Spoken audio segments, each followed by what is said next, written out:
Government college for girl रानिया की online video classes में आप सभी का एक बार फिर स्वागत है।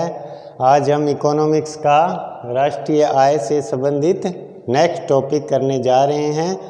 तो ये हमारा टॉपिक है national income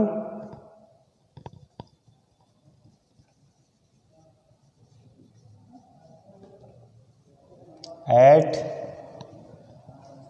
constant price and national income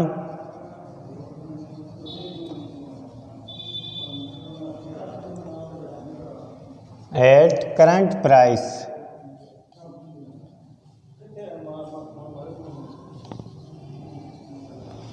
national income at constant price and national income at current price, स्थिर कीमतों पर राष्ट्रीय आय तथा चालू कीमतों पर राष्ट्रीय आय। तो राष्ट्रीय आय का अनुमान हम कैसे लगाते हैं ये देखेंगे।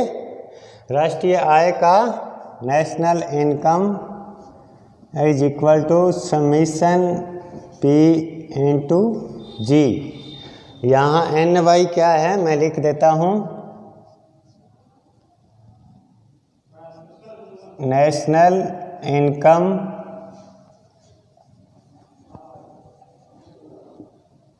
समीशन, ये क्या है समीशन, ये जोड़ का चिन्ह है प्लस का समीशन। पी क्या है प्राइस या मूल्य, और जी क्या है गुड्स एंड सर्विसेज, वस्तु और सेवाओं की मात्रा, गुड्स एंड सर्विसेज। तो ये राष्ट्रीय आय किस तरह से प्राप्त करेंगे। जितनी वस्तुएं और सेवाओं का उत्पादन होता है उनको कीमत स्तर से गुणा कर देते हैं। राष्ट्रीय आय का अनुमान लगाते समय वस्तुओं तथा सेवाओं को जितनी मात्रा होती है उनकी कीमत से गुणा किया जाता है तो हमें राष्ट्रीय आय प्राप्त हो जाती है। तो ये जो प्राइस से हमने गुणा की है इसे हम यदि करंट प्राइस लेते हैं तो हमें national income at current price प्राप्त होगी, चालू कीमतों पर राष्ट्रीय आय। और यदि इस पी को हम कांस्टेंट प्राइस लेते हैं, किसी अन्य वर्ष का कीमत स्तर लेते हैं पी, तो हमें स्थिर राष्ट्रीय आय प्राप्त होती है। तो कैसे, यदि राष्ट्रीय उत्पाद की मात्रा को हम चालू कीमतों से गुणा करेंगे तो हमें जो राष्ट्रीय आय प्राप्त होगी वो चालू कीमतों पर राष्ट्रीय आय प्राप्त होगी।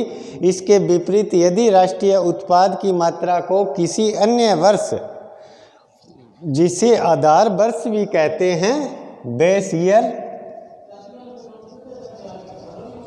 जिसे बेस ईयर या आधार वर्ष भी कहते हैं, की कीमतों से गुणा किया जाए तो जो परिणाम प्राप्त होगा उसे स्थिर कीमतों पर राष्ट्रीय उत्पाद कहा जाता है।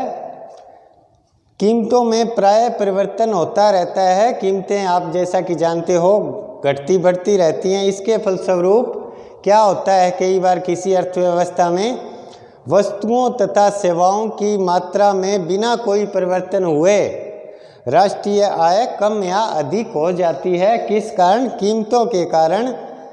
तो मौद्रिक या राष्ट्रीय आय या चालू कीमतों पर जो राष्ट्रीय आय वो किसी देश में एक वर्ष में उत्पादित अंतिम वस्तुओं तथा सेवाओं के चालू मूल्यों का जोड़ है। और किसी देश का यदि हमने वास्तविक अर्थव्यवस्था का स्तर या उसका जो मालूम करना हो तो हमें स्थिर कीमतों पर राष्ट्रीय आय लेनी पड़ती है, चालू कीमतों से नहीं।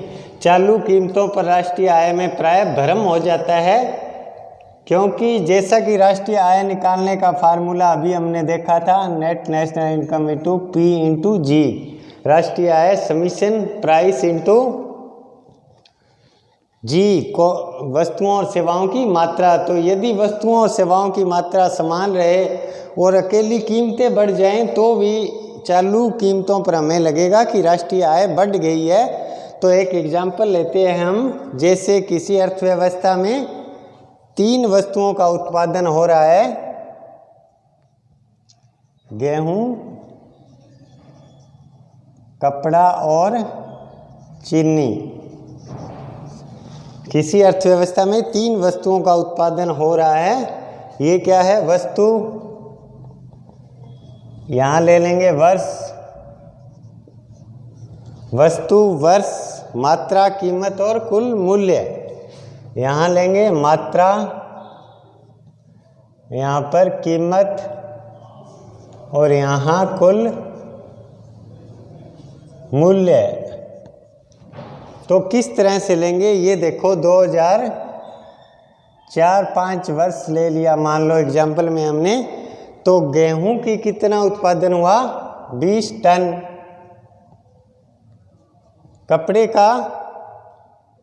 कपड़े का उत्पादन कितना हुआ? 100 मीटर। और चीनी का उत्पादन हुआ 5 टन।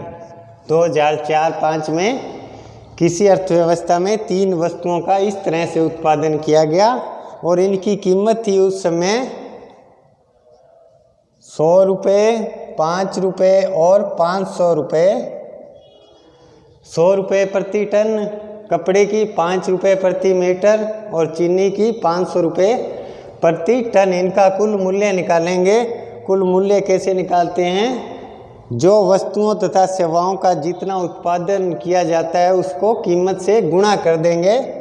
तो ये देखो इस तरह से 20 × 100, 2000 रुपीज़। ये हो गया 500 रुपीज़ और ये हो गया 2500। इनका टोटल करेंगे तो कितना आ जाएगा? 5000। टोटल उत्पादन कितने रुपए का हुआ 2004-05 में? 5000 रुपये का। इसी एग्जाम्पल को आगे करेंगे 2012-13 में लेंगे।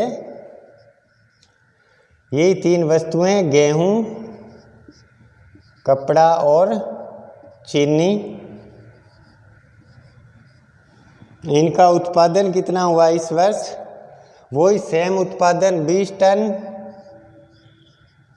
100 मीटर और 5 टन चीनी का उत्पादन हुआ। परंतु इनकी कीमतें हैं जो 2012-13 में वो बढ़ गई। कितनी बढ़ी ये देखेंगे। गेहूं की कीमत हो गई 300 रुपये टन, कपड़े की 10 रुपये टन और चीनी की 1000 रुपये प्रति टन कीमत हो गई। तो इनका कुल मूल्य देखेंगे, इसको मल्टीप्लाई कर देंगे तो ये चीनी का कुल मूल्य गेहूं का हो गया 6000 रुपये, कपड़े का हो गया 1000 रुपये और चीनी का हो गया 5 × 1000, 5000 रुपये। इनको टोटल करेंगे तो ये 12000 रुपये हो गया। तो अब 2012-13 और 2004-05 में जो टोटल उत्पादन हुआ उसकी तुलना करेंगे। 2004-05 में टोटल उत्पादन हुआ था 5000 का, 2012-13 में 12000 का। तो ये देखेंगे इस उदाहरण में क्या हुआ, कितनी वृद्धि हुई। ये निकालने के लिए क्या करेंगे हम, 12000 माइनस 5000 डिवाइडेड बाई 5000 × 100 कर देंगे तो हमें कितनी % वृद्धि हुई उत्पादन में या कुल मूल्य में वो निकल आएगा। तो ये कितना निकल आएगा देखो,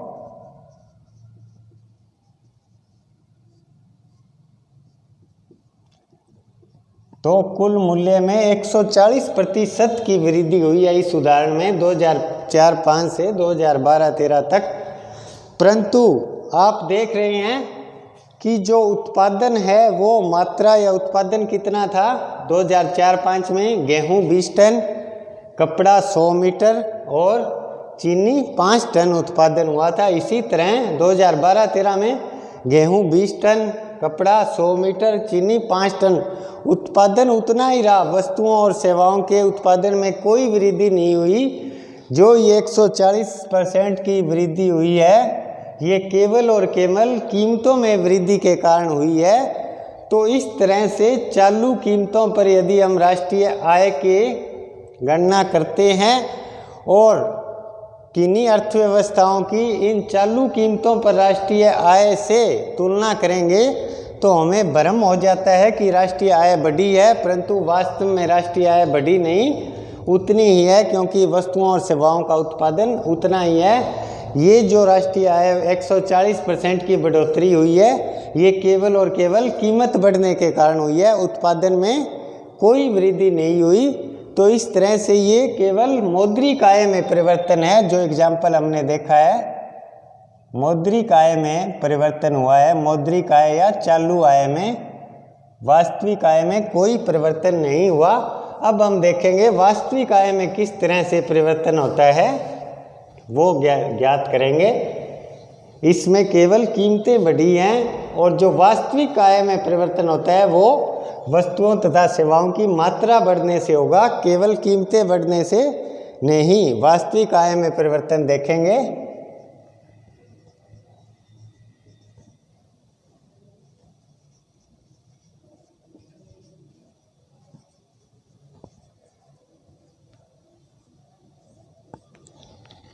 चेंज इन रियल इनकम किस तरह से होता है वास्तविक आय में परिवर्तन, ये देखेंगे। तो वो ही एग्जाम्पल लेंगे सेम, गेहूं, कपड़ा और चीनी वाला।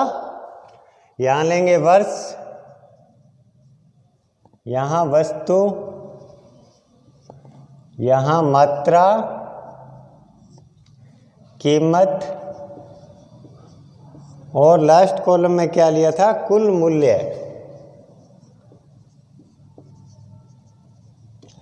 वर्ष 2004-05 ले लेंगे। वस्तुएं 3, गेहूं, कपड़ा व चीनी। इनका उत्पादन कितना कितना लिया है, वो ही सेम लिया है। गेहूं का 20 टन, कपड़े का 100 मीटर और चीनी का 5 टन। और इनका जो कीमत है वो 100, 5 और 500। गेहूं की कीमत 100 रुपये प्रति टन, कपड़े की 5 रुपये प्रति मीटर, चीनी की 500 रुपये प्रति टन। कुल मूल्य इनका ज्ञात करेंगे, मात्रा को कीमत से गुणा कर देंगे तो कुल मूल्य ज्ञात हो जाएगा हमें। ये कुल हो गया कितना, 5000 मूल्य का उत्पादन हुआ किसी अर्थव्यवस्था में 2004-05 में। उसने 3 वस्तुओं का उत्पादन किया। आगे इसमें लेंगे 2012-13 वर्ष। वस्तुएं 3 ही लेंगे हम, गेहूं, कपड़ा व चीनी। इनकी मात्रा कितना, उत्पादन कितना हुआ,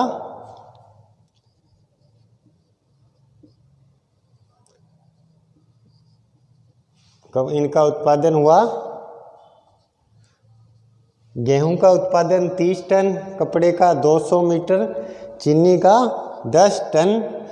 और इनकी कीमत क्या रही ये देखेंगे।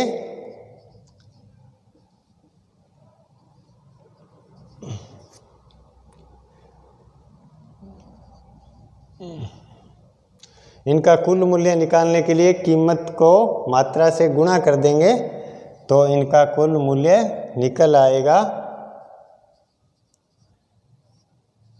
ये कुल मूल्य को ऐड कर देंगे तो कितना हो गया, 9000। तो इस जो एक तो हमने पहले एग्जाम्पल किया था, इस एग्जाम्पल में देखो 2004-05 में उत्पादन मात्रा थी गेहूं की वो 20 टन थी, कपड़े की 100 टन, चीनी की 5 टन। 2012-13 में गेहूं का उत्पादन 20 टन से बढ़कर पहले 30 टन हो गया, कपड़े का उत्पादन 100 मीटर से 200 मीटर डबल हो गया, चीनी का उत्पादन 5 टन से 10 टन, ये भी डबल हो गया। और कीमतें देखेंगे, गेहूं की कीमत थी 100 रुपये प्रति टन, तो ये 12-13 में 100 रुपये ही रही। कपड़े की कीमत थी 5 रुपये प्रति मीटर, तो ये 2012-13 में 5 ही रही। और चीनी की कीमत थी 500 रुपये प्रति टन, ये 2012-13 में 500 रुपये प्रति टन ही रही। परंतु कुल मूल्य है उसमें देखेंगे कितनी वृद्धि हुई, 9000 माइनस 2004-05 में 5000 था, 5000 डिवाइडेड बाई 5000 इंटू 100,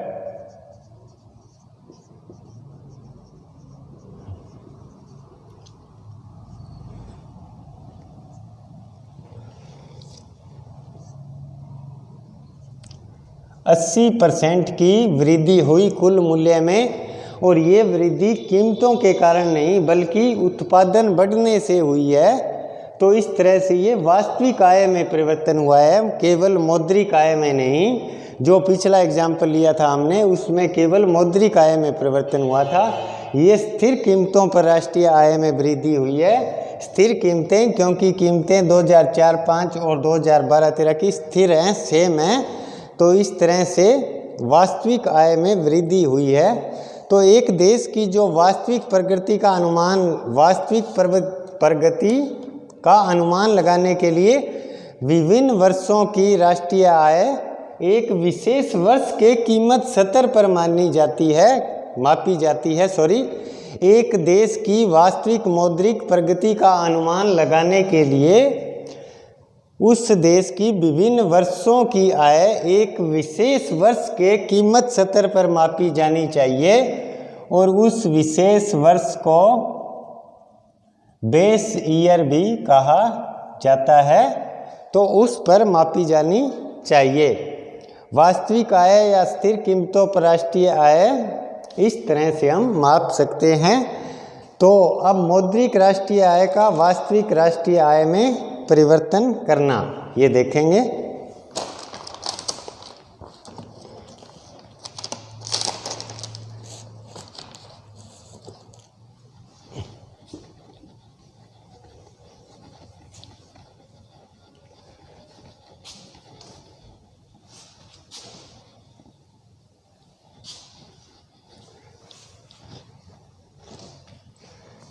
मौद्रिक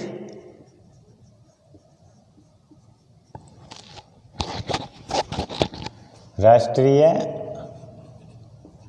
आय का वास्तविक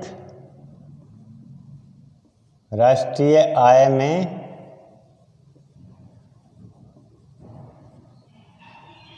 परिवर्तन किस तरह से करेंगे, ये देखो। मौद्रिक राष्ट्रीय आय का वास्तविक राष्ट्रीय आय में परिवर्तन हम करते हैं वो किसकी सहायता से, कीमत सूचकांक की सहायता से किया जाता है, या प्राइस इंडेक्स नंबर कहते हैं इसे। कीमत सूचकांक को प्राइस इंडेक्स नंबर भी कहा जाता है। स्थायी कीमतों पर राष्ट्रीय आय क्या होती है, किसी देश की एक वर्ष की वास्तविक राष्ट्रीय आय है जिसका अनुमान एक निश्चित वर्ष की कीमतों के आधार पर लगाया जाता है। और इस विशेष वर्ष को हमने पहले कहा था, क्या कहते हैं, बेस ईयर कहा जाता है। जब किसी देश की अर्थव्यवस्था की राष्ट्रीय आय का अनुमान एक विशेष वर्ष की कीमतों के आधार पर लगाया जाता है, इस विशेष वर्ष को हम बेस ईयर या आधार वर्ष कहते हैं। तो इस तरह से इस वर्ष की कीमतों को स्थिर माना जाता है, बेस ईयर की कीमतों को। और इसके कीमत सूचकांक है, इसको हम 100 लेते हैं, 100। चालू वर्ष तथा आधार वर्ष की कीमतों के अनुपात को आधार वर्ष के कीमत सूचकांक से यदि हम गुणा करते हैं, दोबारा से देखो, चालू वर्ष तथा आधार वर्ष की कीमतों के अनुपात को हम आधार वर्ष के कीमत सूचकांक या 100 से गुणा करने पर चालू वर्ष का सूचकांक हम ज्ञात कर सकते हैं। अब ये देखो, चालू वर्ष की कीमतों पर राष्ट्रीय आय को हम स्थिर कीमतों पर राष्ट्रीय आय किस तरह से ज्ञात करेंगे, तो ये देखेंगे। वास्तविक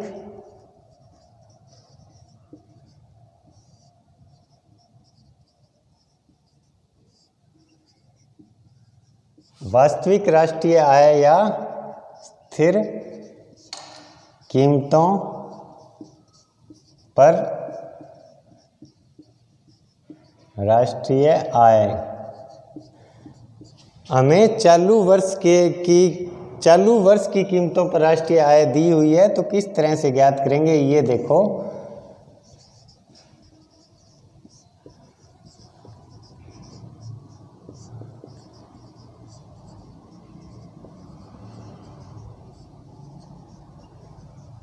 चालू कीमतों पर राष्ट्रीय आय, इसको डिवाइड कर देंगे चालू वर्ष का कीमत सूचकांक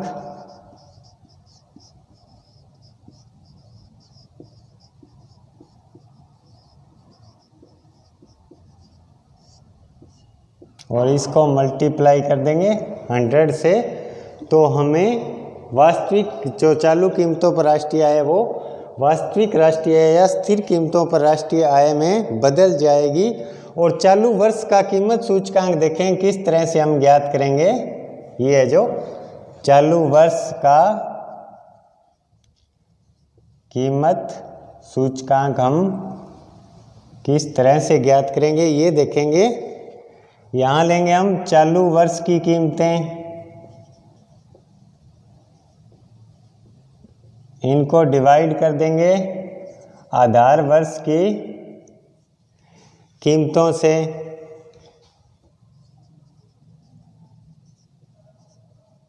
और मल्टीप्लाई इसमें कर देंगे आधार वर्ष का कीमत सूचकांक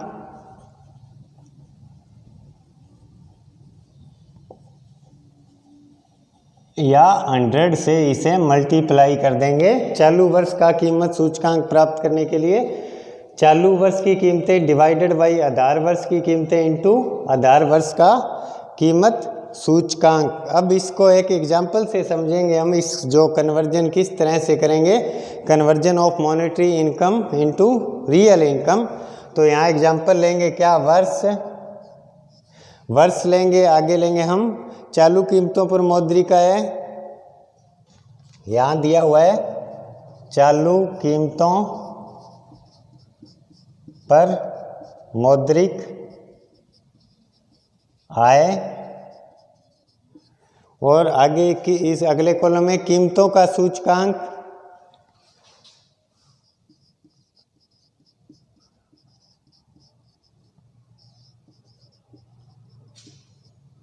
कीमतों का सूचकांक, और आगे इसमें वास्तविक कीमतों पर राष्ट्रीय आय जो हमने ज्ञात करनी है, वो वास्तविक कीमतों पर राष्ट्रीय आय किस तरह से ज्ञात करनी है। तो हम वर्ष लेंगे सबसे पहले एग्जांपल में 2004, इसमें चालू कीमतों पर मौद्रिक आय हमें दी हुई है 100 और कीमतों का सूचकांक भी 100 है।